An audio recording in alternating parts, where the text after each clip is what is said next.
Every day they come in from the countryside to bus stations in the more seedy parts of town. They're looking for friends and family who have come before them. They're hoping to find work. They're hoping to find better clinics and better schools for their kids. If they're lucky, there's someone to meet them. But if they're not lucky, the big city can be an unwelcoming place where the streets are not paved with gold.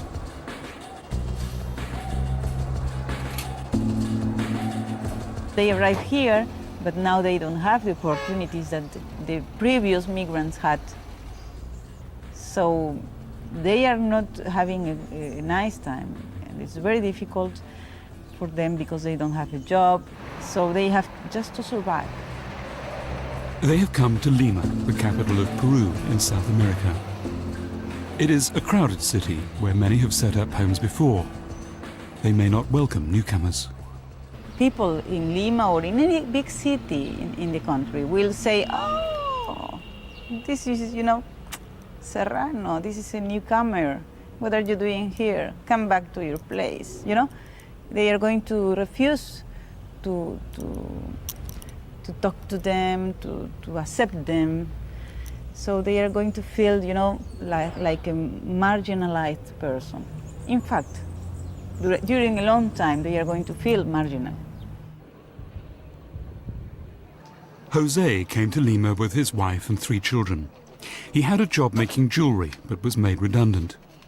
But he still believes life will be better in the city.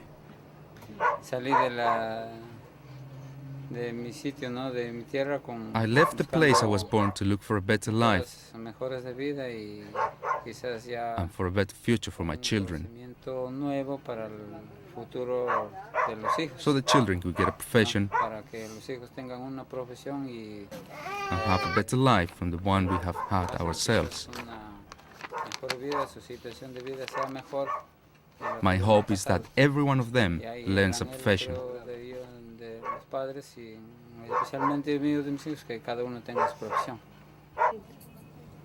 Somehow, Jose has managed to put together a home for his family. He's convinced his children will stand a better chance in their city home, even though they haven't yet found a place in the local school. There's little left of the country but the chickens. Jose's sure his daughter won't regret their move. They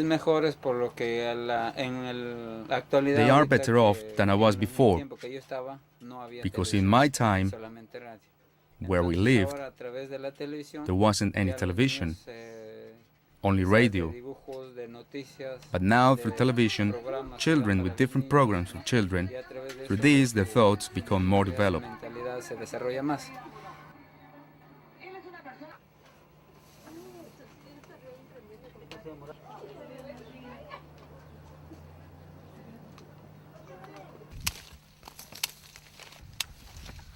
100 miles outside Lima, they're picking the mandarin crop. Land reform in Peru has split up some of the great old estates, giving people more of a stake in the land. But that hasn't been enough to stop jobs in agriculture vanishing. While fruit may still be picked by hand, other jobs are now mechanized.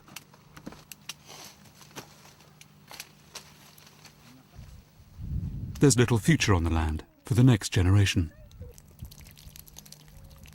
You have more and more agrarian reform, which is going to make agriculture so efficient that lots of people, especially in third world countries, who lived in subsistence environments or did small farm jobs, are going to get almost expelled from that environment. So you're going to have a situation where the only place where exploring other opportunities is cities. And so people like Maria also come to Lima. For her, every customer is now an opportunity. And there are always customers, whereas in the country there was only one harvest, assuming you were lucky with the weather. Well, people come here because there is drought in the countryside, the same as we have here. But even when the crops do grow, there is nothing else there. So we come here looking for a job. When we are in the countryside, we think we'll